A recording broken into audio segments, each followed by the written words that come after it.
دمش بله در روژه دا مجارك سياسي كرد كيرا ببن هف بيمان بكيرا تف بقرن ام بجنها لحنبال إيراني كرد شر بكن نكن كيف بعالي كار لسوريا ام بجن تجربه كردان چبو كرد و كواليسيونا نابنتوي بهفرا الحنبر دايشي ام بجن تف قريان لإراقي ديسا koalisyona navnetevi û Kurd li hember rejima Seddam tev geriyan û vê de jî kêm û zêde belê ziyan çêbûn ama dîsa Kurd derketin sahneya siyasetê hin pozisyonê wan jî hene statüya wan jî heye her çi qasî gorî dilê Kurdan nîn be.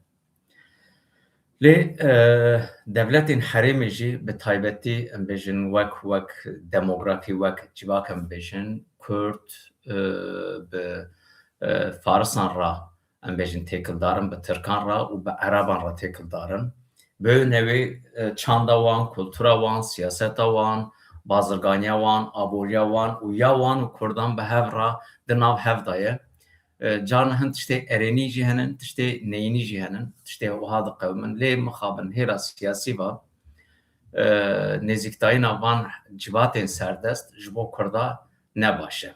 Heyanî niha ne îradeya siyasî ya Kurdan qebûl kirine, ne jî wek dostanê nêzîkî Kurdan bûne. Her çi qasî hinekî em bêjin di nav van civatan da girseyên piçûk hebin destekarî dabin Kurdan jî lê gelemperiya wana hemberî Kurdan e. Eger carna bikevin nav tengasiyê û hewce bibînin xwe nêzîkî Kurdan bikin, siyaseteke em bêjin dualî dimeşînin. Yani hinekî elagî, hinekî nedurist tê xwe yani. Mesela Faris heman veya destnîşan dikin aniha jî di rojevê de em û Kurd exrabeyê hevdûnin, em Smamê hevdûnin, em Lêzimê hevdûnin, em Mervê hevdûnin, dîroka me yek e, zimanê me yek e, çanda me yek e, koka me yek e. Belê rastiyeke ve heye ama wexta di rihetiyê da hûn vê îradeyê ne qebûl dikin ne jî nas dikin. Ne jî bana tînin ziman û Kurda dixwazin asîmîle bikin û xwe da tune bikin. Gavak em berê xwe bidin Eraba vê gavê em bêjin referansê hêla dînî em bêjin nîşan didin. Kurdê herî baş, Müslümanê herî baş em bêjin Kurd e û şêrin, başin, alimin, dostin vêya dibêjin. Lê gavak ney dilê wan jî îxanetçî ne, dijberin û ayetê Qur'anê derdixînin wek Enfalê, wek Seddam kiribû niha heteşe jî aynî tiştî dike hanî ziman yani işaretê we dan qetliyama hemberî Kurda digihînin referansê yani ayetên Qur'anê wêya pêşkêştin gorî wê qetliyamê vacib dibînin. Tirk bi salan em bêjin hergav qala dostaniyê kirin, qala em bêjin yektiya Kurd û Türkan îttifaqê û referansên dîrokî hanîn. Siyasetmedarên Kurdan rêberê Kurdan jî vêya tînin ziman. Lê mixabin gavak û dengasiyê de derkevin, Tirk veya bîr dikin û berê xwe didin Tirka ji bo asîmilasyonê, ji bo em bêjin têkbirina mafê Kurda çi destê wan tê dikin. Berê gelo bi rastî jî çi bû yani referansê veya çinin ez dixwazim çend mînakan bidim û hinekî jî cardin siyasetmedarê me ra jî wek notek wek agahiyek dîsa pêşkêş bikim ya ji bîr bînim. Mesela têkiliya Kurd û Tirkan û her wiha Kurd û Tirk û Farisan ez dixwazim bînim ziman pêşî ji ber ku Ereb berê zêde xurtnî bûn herêmên Kurdistanê, herêmên Zavrosê, herêmên Mezopotamyayê jî zêde xurtnî bûn. Vê axiriyê ber zêde bakur hanîn. Li Sûriyê, li Iraqê em bêjin hejmara Ereba zêde nîn bû. Berê Kurd û Faris bineciyê herêma xwe bûn. Yani bi hezaran salan ser erdê xwe, ser welatê xwe, bi çanda xwe, bi zimanê xwe, bi kultura xwe hebûn. Lê gavak Tirk hatin, Tirk pişta jî mong bi wê nevê girsey mezin, neçarin, erdê wan, axa wan nikarin bi cih bimînin û koç kirin, bi girseyî koç dikin û têvên erdê ra derbas dibin. Hinekî wan di ser Rûsyayê re jî derbas bûn çûn. Evên ku tên gavak bihêlin barra şer bikin lê girseyê mezin têne nikarin veya pêşiya vêya bigirin. Eger vana em bêjin erdê xwe da bisekinin wê wextê hejmara wan zêde dibe û erdê Kurd û Farisan da dibin dagirker, dibin zordest. Bo veya stratejiyek pir baçeş pêşxistin rêdana wana derbas kirin. Derbasê aliyê Romê kirin. Yani Bizansê kirin. An jî aliyê Ereban kirin. Ça milek wana çû Misrê wê derê piştran bêjin memalûk çêkirin.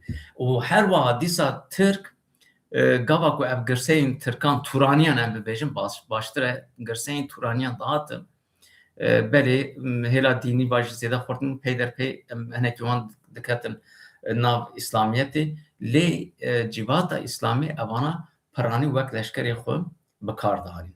Wek em bêjin peyayê xwe wek hêzê xwe ra girtî digirtin. Yani wekî Tirk niha pesnê xwe didin nîne. Em bêjin yani ya herî mezin dewleta Selçuqiya em bêjin Alparslan hatê ava kir û împaratoriyeke mezin û sed salî zêdetir jiya. Lê ev împaratorî bide împaratoriyeke yekser ya Tirkan nîne. Wekî em bêjin dîroksan îro destnîşan dikin wisa nîne. Pek pergareke çawa vê derê hatibû ava kirin. Berê hêza leşkerî û hêza serokatî, serokê dewletê Tirk bûn.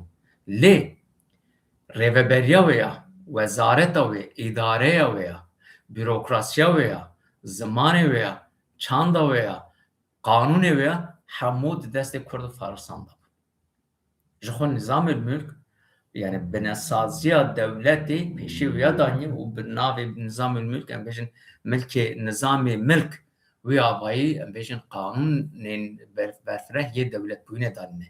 Yani berî em bêjin Ewropiyan sîstemeke dewletî çawa dibe evaya daye naskirin û êdî evaya gelek ciya jî wek ders jî tê xwandin tê bikaranîn. Ji ber ku wekî me got Faris û Kurd hêla bürokrasiyê hêla aborî ve serdest bûn. Tirk piranê em bêjin bawekî leşkerî û girseyê xwe ber ve em bêjin aliyê Rojava dibirin. Derbas wî alî dikirin wek em bêjin hêzên îşgal bikin û ganîmetê dest bixin. İşgal bikin û ganîmetê dest bixin. Bo wê wexta em bêjin dema Alparslan hat em bêjin Malazgirê şer kir û Kurdan destekariye danî wanê dinê destekarîn. Heman dixwazin ev girse derbasê aliyê Rom bibin û riya wan jî vekin û rihet be. Rom ji ber ku împaratoriyek bi hezaran salan e herîmî serdest e. Hemû cîhana İslamî hemberî Tirka ev siyaset bikaranîn. Yê ku derbasê Afrikayê bûn Misrê re derbasê aliyê din dikirin bi vê avayê em bêjin ji bo xwe bi kar dihanîn. Belê Tirk jî peyderpey em bêjin di navê sîstemê de awa xwe hîn bûn. Yani rêveberî, sazûmanî, pergasazî piştî ku em bêjin İslamiyetê ra ew bûn têkildar bûn. Bi saya İslamiyetê Tirkan jî êdî pergasaziyek ava kirin. Gaveke dinê em bêjin piştî ku mesela piştî ku Tirk êdî bûn împaratorî wexta ku em bêjin împaratoriya Osmanî ava kirin êdî nikarbûn ber bi Ewropayê biçin berê xwe dane aliyê Rojhilat. Berê xwe dane Misrê, berê xwe dane Kurdistanê, berê xwe dane evê darê em bêjin herêmê din. Wê wextê wekî tê serwerên Kurdan, rêveberên Kurdan yek jî di dîrokê de em zanin İdrîsî Bitlisî ama ew civateke wê wextê hebû. Ewana em bêjin bi rastî nêzîktirî Şah İsmaîl bû İdrîsî Bitlisî. Wêra ra dibir rûdinişt. Kurd wê wextê çanda wana, kultura wana, zimanê wana, danûstandinê wana, medreseyê wana, perwerdeyê wana zêdetir bi Farisan ra têkilî hebû. Tenê ne Kurd yani çawa em bêjin niha îro İngilîzî wek ziman û wek kultur di cîhanê de serdest e. Em bêjin ji aliyê Peştunan bigirin, Pakistanê, em bêjin Hindistanê, heyanî Anatolyayê, heyanî Qafqasyayê, heyanî herêmên Ereban zimanê Farsî, edebiyata Farsî serdest bû. Dîsa zimanê qanûnê bû. Dîsa em bêjin hêla kulturî edebiyatê gelekî pêşketî bû. Em bêjin wek mevlana wana hemû em bêjin berhemê xwe alimê wextê berhemê xwe Farsî dî nivîsan tiştekî normal bû, asayî bû. Ha wê wextê yani divê Kurdan yani em bêjin Şah İsmail re eger ittifaq biyana, müttefik biyana gelekî normal bû.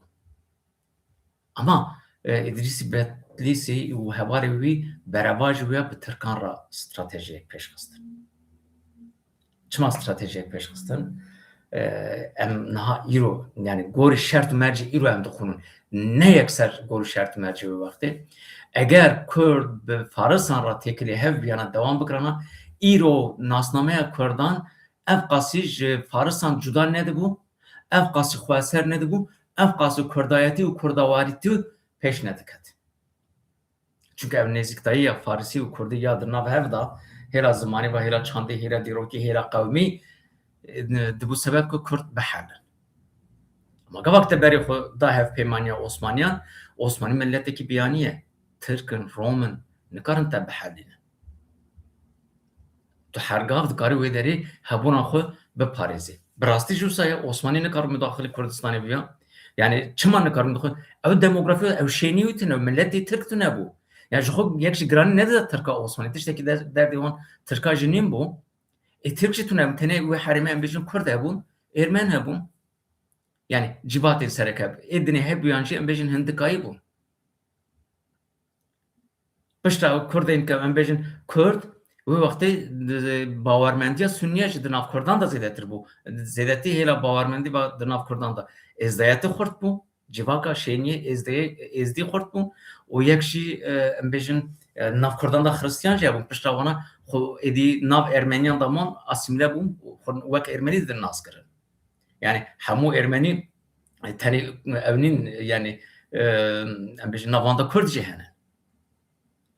Ev meseleyeke diniye, meseleyekê dîrokê tiştekî diniye. Lê wê wextê Kurd xwe Farisan cuda kirin, ew feyda wê çûbû. Civaka xwe çêkirin. Hem hêra bawermendî ve em bêjin şiatiyê dûrketin, hem jî aliyê dinê Osmanî an jî Tirk, civata şêniyê Tirk nikaribû müdaxilê Kurdan bibiya. Herêma Kurdan xweser ma. Yani Kanuni Sultan Süleyman em bêjin pesnê xwe de ez wekî em bêjin serwerê Kurdistanê jî dibêje. Dilê wî bixwasta nikarbû müdaxileyê Kurdistanê jî bikira yani. Ev realîteyek heye. Ha bi saya Kurdistanê bi dilrehetî derbasî aliyê Misrî bûn, herêmên em bêjin bikarbin zef bikin û wê derê bi cîv bûn. Ama ev îttifaqa îro bi vî avayî nameşe. Bi vî avayî nameşe. Di dema Cumhuriyetê jî me dît evaya êdî nameşe. Çima? Piştî modernîteyê, modernîteya ku pêş ketî dî sed sala bîstemîn û dewletnetew û nijada dewleta Tirk evaya bû navcîna siyasetê. Yani Kemalîstan û İngilîzan bi destekariya İngilîzan netew dewleteke Tirkî çêkir. Müslümanên Balkanan hanîn bi nasnameya Tirk em bêjin dan qebûl kirin. Wana bûya avayî di bürokrasiyê de leşkeriyê de bi cih kirin û eşrafê Tirk, axayên Tirk û em bêjin civata Tirk jî xwastin beşdarî vê siyasetê bikin, bi vê avayî girseya Tirk çê bikin. û evê girseya Tirk jî ji bo çê bikin, xurt bikin û divê Kurd bêtesîr bikin. Ji ber ku şêniyê herî mezin Kurdin. û Kurd hêra dîrokî va zimanê xwe, çanda xwe, kultura xwe, her tiştê xwe jî hê salem û di ciyê xwe danin. Gerek avaya bê asêkirin. Ji bo em bêjin hemberî Kurdan di sala 1920 û heyanî çilî qetliyamê bê nav bermeşand. Yani aliyê Sivasê em bêjin qoç kiriye, aliyê em bêjin Şex Saîd, dîsa Dêrsimê, em bêjin Agiriyê, Zîlanê qetliyamê bê nav ber. Dewamkirin heyanî niha jî êdî Tirkiye wek berê nîne müdaxaleyê demografî, şênî û civata Kurd dike. Ama wexta İdrîsî Bedlîsî ev nemimkün bû. Ew derfet hebû ku Kurd xwe ava bikin. Ew derfetê Osmanî tune bi müdaxale bikin. Lê îro devleta Türk'üm asimilasyonu hem entegrasyonu hem gelek hem bejin navginam kartine. Ji bo wê yani eger mafê Kurda yê em bêjin kanunî anayasayî nîm be, an jî ê terîtoryal herêmî nîm be, rengê Kurda ê em bêjin zimanî, çandî, bawekî mihkem nê qebûl kirin. Ewlehiya Kurdan, ewlehî yani em bêjin asayiş, polîs, dadgeh, mihkeme, xweparastin yani evana çê nebin ne mümkün e. Tenê em bêjin dewleta Türk bibêje em zimanê Kurdî qebûl dikin, bila Kurd zimanê xwe bixwînin.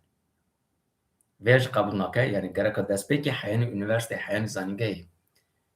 Vê jî hiç qebûl nake, tenê bila Kurd zimanê xwe jî hîn bibin. Vê gavê heşmendî nêzîktayî ew e. Ev ne mümkün e. Dev ji wê berdin ev têrê jî nake. Çünkü piştî wextekî em bêjin cazibeya unîversîteyên Tirkiye, cazibeyan em bêjin dîplomayên Tirkiye, cazibeya nizam çikê Tirkiye bi wê nevê hebûna Kurdî, kurdewarî bêtesîr bike. Niha jî yani mînakê wê henin pişta jî wisa be. Ama gavak Kurd em bêjin di nav yani herêma xwe biparêzin. Yani asayişa wê, polîsê wê, bekçiyê wê ya, dadgeh, mihkemê wê ya, bürokrasî, maliye evana Kurdî bin. Wê wextê dikarin hem zimanê xwe, çanda xwe, kultura xwe, perwerdeya xwe yek ji kesek ku em bêjin unîversîte bi Kurdî qedandibe dikare maliyekê de bixebite yani li Amedê mezûn biye, xandiye, unîversîte xandiye, Kurdî xandiye û li Amedê jî dîsa dikare wek dozger, wek em bêjin hakîm, savcı bixebite. Eger ev mümkün be wê wextê nexeme, ne problem e. Ama ev nîm be ev ittifaq, ev müttefîq bêgavê zehmet e û ev vîzyona Tirkiyeyê, ev heşê Tirkiye jî tune ye. Ji ber vê yekê yani Ereban jî tiştê wisa kirin, Farsan jî tiştê wisa kirin, gava ku sabe mecbûr Kurd hêzên dinê digerin. Yani têkiliyê Kurd û Ereban, Kurd û Amerîkayên biborin, Kurd û Amerîkiyan ji bo Kurda qezencek haniye. Li Başûrê Kurdistanê statûyek pêk hate. Her çi qasî Amerîka ji bo berjewendiyê xwe carna em bêjin wek me mesela Kerkûkê de dît zorê Kurdan dike. Yan ji me em bêjin Rojava me dît pergala heyî em bêjin serobin kirin. Ama dîsa nikarin Kurda temamî bertaraf bikin. Ji ber ku siyaset îro em bêjin wek pêlan diguhere dîsa hewceyê Kurdan. Anha li Rojava hewceyê Kurdan. Ê Bakur hewceyê Kurdan be. Ê nizam hemû deverên gava Kurd hebin Amerika nîm be, Çînê be, Amerika nîm be, Rusyayê be, Rusya nîm be, em bêjin dewleteke din be. Bi wê nevê gava ku kesek vê derve eleqedar dibe Kurdan re rûbirû dibîne. Her gav em bêjin têkiliya Kurdan û İsraîlê jî di rojevê de hebe awayekî aktûel. Lê li vir yani gavak bi mantıqî difikirin berê tiştekî maqûl e. Yani mesela li rojhilata navîn hemû netew gereka bigihêjin mafê xwe wek hev bin.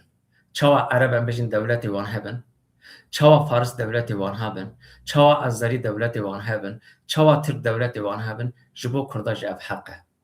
Vê gavê siyaseta realîteyê de ama roj bê wek Yekîtiya Avrupayê wek siyaseteke din wek pergaleke konfederal hevdû bênî dibe ser çava û wek dewleteke cihû. Kurd jî dibe bawayekî dewleteke wan yan jî siyaset statûyeka wan wek dewlet hebe ku lê têr bibin. Vê wextê mesela ji bo ewlehiya İsraîlê jî ev statûya Kurda gelekî giring e, stratejîk e. Ne ku têkiliya wan Kurda hemû hêz cîvatên vê herêmê gava xwedî mafê xwe bibin navbera wan de dijminahî radibe. Lê bin pirsgirêka Farisan, Ereban, Tirkan bi Kurdan re çi ye? Dixwazin li serdestiya Kurdan bikin, Kurd jî berxwe didin. Dîsa hemberî hevdû ji Kurda bikartînin. Hêzê derve em bêjin hebûna Kurdan feydê dibînin. Hergav evaya alozî, nakûkî, problem, dengasî, krizê tîne. Ama Kurd gavak bibin xwedan dewlet yan statûyeka wan e wek dewletê hebe, statûyeka wan bê qebûlkirî hebe di asta navnetî de wê wextê bi wê nevê her kes ê vêya re hurmet şîme êdî ev meseleyi, müşkülahî, problemê vê va girêdayî ditemijin, disekinin.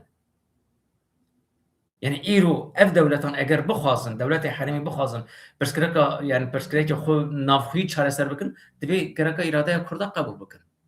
Çünkü Kurd wisa nayê da qurtandin, bi asîmîlasyonê ve nikare tune bibe. Yan jî em bêjin her dewleta Kurda têk bibe nikare. Mesela Tirka heyan 1940 qetil kirin û îradeya siyasî ya Kurdan nema. Ama Bakur em bêjin pêşê Rojhilat Aliyê Mehebatê Cumhuriyeta Kurdistanê pişta Başûr em bêjin serhildanên Başûr bandora wê çêbû li Bakur jî dîsa tesîr çêbû. Pişta em bêjin serhildana Bakur ya PKK hemû deveran em bêjin tesîr çêkir hemû cîvatên ciwanên Kurd beşdar vê tevgerê bûn û yekîtiyekî netewî pêkhatî. İro edilê em lê dinêrin hemû hêz û tevgerên Kurdan bi hev re tevgerin. Yani heynî demeke nêz de jinek problem hebe ama îro ji Kurd bavayekî ahengek heye hêvîdarim ev bigêje sazmaniyekî. Belê. Ana di vê çarçoveyê de nêzîktayiya wekî me got Kurd jî bigêjin em bêjin heqê xwe wextê nêzîktayiya cihûyan ya Ereban ya Tirkan ya Farsan bi hev re dijminaya wan jî radibe. Yani asayiş û aramiya rojhilata navîn divê her millet bigêje mafê xwe. Ama mixabin tiştek heye ev hêzên herêmê jî serdestiyê dixwazin. Tirk dixwaze wek Osmaniyan yani serdest be, Faris dixwazin bi riya şîetê serdest bin, cihû em bêjin dixwazin bibin hêza yekemîn wê herêmê, Ereb bi riya İslamiyetê yan jî meseleyên dîrokî dixwazin serdest bin. Gavek ev şerê hev jî dikin bi wê nevî mesela Kurd jî dikeve rojevê. Niha em vir vegerin Kurd û cihû çi qasî hev re bikarin bimeşin. Bi rastî evaya nehatiye tecrübe kirî. Nehatiye tecrübe kirin. Civak wek civak dibêjim. Hêla siyasî jî nehatiye tecrübe kirin. Heyanê niha têkiliyên îstixbarî zêdetir tiştek pêş neketiye. Yani têkiliyeke dîplomatîk, têkiliyeke sazûmanî, kurumsal tune ye. Beyaneke resmî ya Cumhuriya derbarê Kurdan da tune yani devleta İsrailê. Wekî din civaka cihû û Kurd çi qasî hev din nas dikin. Çi qasî em bêjin bikarbin nêzî hev bin. Kurd û Faris, Kurd û Türk, Kurd û Ereb tecrübeyê wan ê baş û nebaş henin. Berê cihû berê li Kurdistanê dijiyan niha derbasî İsrailê bûne henekî ew wan yani hestê wan baş ew dostanî bi sayê wê têkiliyeke heye ji xwe ev vê gavê tenê tiştekî baş e. Wekî din du civatê hevdû biyanîne. Yani mesela li Avrupayê jî cihû perin, Kurd jî perin ama têkiliyeka wan tune ye. Herkes jî hergav mesela Kurda veya ew dikare rexne dikin nizam çi na bila ew jî nekî nêzik bibin. Ew jî vê civatê nas bikin. Tenê ne siyasetê hêla kulturî, hêla dostanî, hêla bazirganî, hêla aborî, hêla perwerdeyî gelek tiştan dikarin bidin bistînin. Yani ev jî biyanî hevdinin. Tenê daxwaziyê siyasî, gotinên siyasî mixabin encamên bingehîn, encamên rêk û pêk nayîne. Belê. Yani wek encam ez dixwazim vêya bibêjim Kurd, Türk, Ereb, Faris, cihû hêzên vê herêmê ê serekene. Vê gavê kîjan xwedan çi heqî ye Kurd ji gereka xwedan wî heqî mafî be. Ha hin zehmetî henin tenê Kurd yani vê herêmê ev civatanî Amerîkî jî li vê derê ne. Fransî jî li verin, Çînî jî li verin, Rûsî jî li verin. Her yek bu berjewendiyê xwe li vê derê ne. Arabistana Suudî jî, Mısır jî, Britanya jî, Hollanda jî, Swêd jî hemû li verin. Alê binerina petrol em bêjin herêma Hormuzê wê derê dengaz çêbiye hemû cîhan tesîrê lê dibîne. Kerkûkê tiştek dibe hemû cîhan tesîra wê çêdibe borsa serobin dibe. Ha wê wextê divê yani tenê Kurd jî mesela hin dost û heva jî dibêjin Kurdistana serbixwe şart e. Ama hin tiştan realîteya wê heye. Hûn realîteya wê şert û merci wê neynin jî tenê bi gotinê nabe. Divê em hinekî jî gor realîteyê bimeşin. û em xwe gereka hin rewşa xwe aliyekî bar serrast bikin Aliye dine tekliye xo nova dayının o civatê derdorê xwe siyasetê derdorê xwe wana jî em gerekane ki di nav wan rej di nav têkiliyekê de bin ku ew têkilî me qebûl bikin. Bo vê ji gerek e em jîr bin. Hem ji dîroka xwe, hem civaka xwe, hem ji rewşa îroyîn û hem ji rewşa em bêjin pêşerojê gerek em bidin berçavan. Berê ez dixwazim vê derê bibirim û spasiyeva dikim. Tenê ricayeke min heye, daxwaziyeke min heye yani bibin abone û yek jî van bernameyan bi dost hevalê xwe re parve bikin. Li ser em bêjin medyaya civakî parve bikin ji ber ku bira destekariyek bira em bêjin temaşekirin hebe ku ez bibînim yani hejmara me Kurdan Kurdî axêvan em bêjin ên ku Kurdî da axivand didin dîstin zêde dibe gorî wê wexteke ez ji lê kolilan dikim xebatan dikim û wana tînim ser vê ekranî û were pêşkêş dikim bila motivasyoneke min jî hebe berê bi vê avayî wekî din tu destekariyekê din naxwazin tenê wekî min got bibin abone û biecîbînin û yek jî parve bikin. Spasiya dikim mala we ava be.